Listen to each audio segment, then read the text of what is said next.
everybody. Haribol, Namaste, blessings. Blessings in every and any language that there is.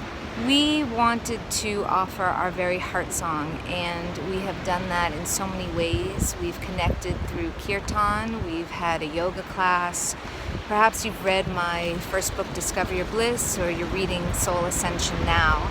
Maybe we have practiced prayer together. Maybe we're just connecting on the psychic level, which is very much what I am practicing while we are sheltered in place. And perhaps our kids are laughing or reading the same book. There's so many different ways to connect right now. But one way we're all connected is that individually as well as collectively, there is a psychic pain body that is being awoken. There is an understanding, no matter what religion you are or how you've grown up or what programming you may come from or what narrative you're holding now, we're all up-leveling, we're all moving forward, and no longer can the status quo stay the way that it is. And so, if we can come together in that psychic way, if we can individually work on ourselves and thus connect in the outer realm, in the higher realm, past this 3D material world, past the 4D technocracy and techno-fileness of loving what makes things easy, and beyond just into the 5, 6, 7th realms, which is to say, understanding the ethos and the morality and the ethics that we are all one with, and yet we are all unique parts and parcels of this divine universe. If we can come together in that, then we have made a huge, grand difference. I wrote Discover Your Bliss because I have been in pain my entire life. I wrote Discover Your Bliss because although I was given the most amazing parents and upbringing and family, my higher self or God or whoever, somebody decided that migraines would be a great way to keep waking me up and giving me enough pain. So that's what they gave me.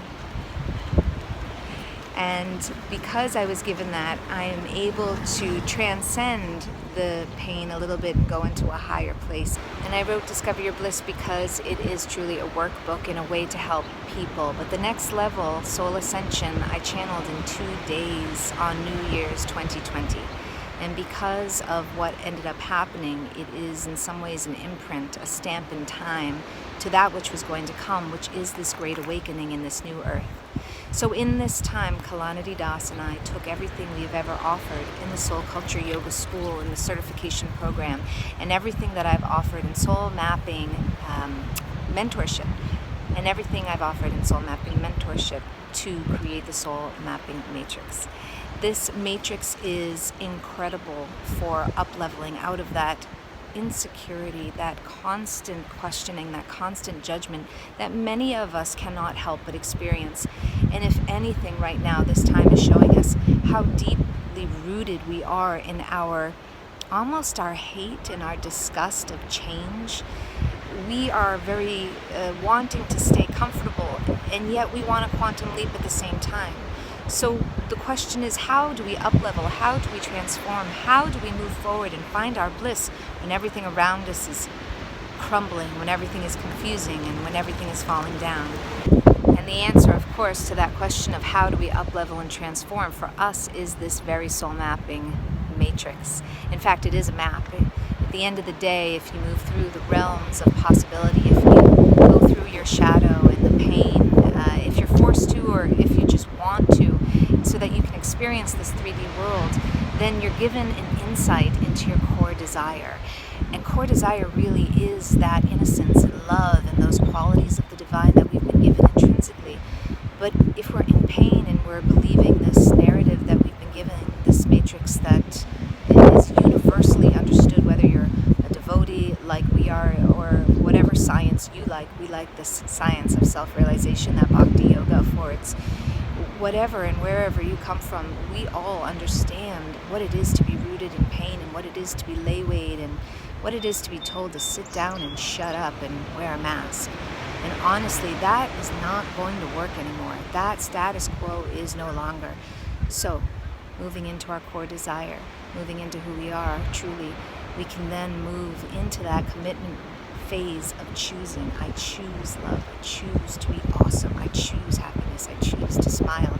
And beyond that, I choose to attract only the most awesome that there is in the world.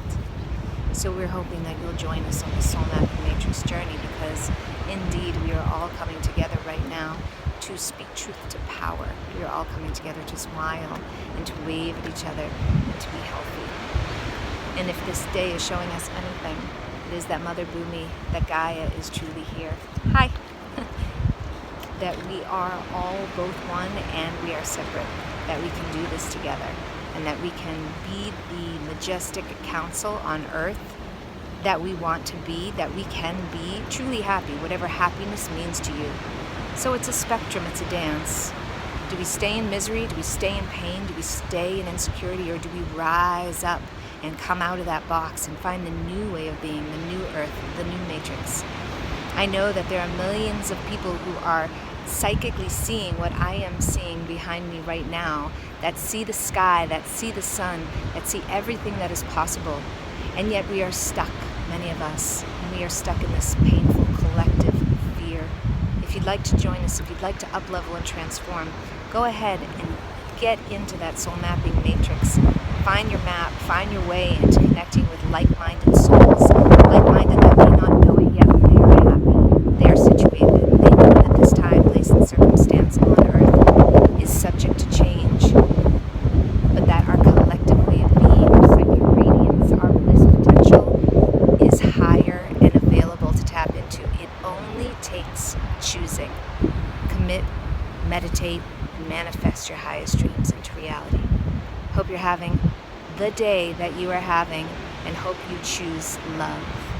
See you soon. Namaste.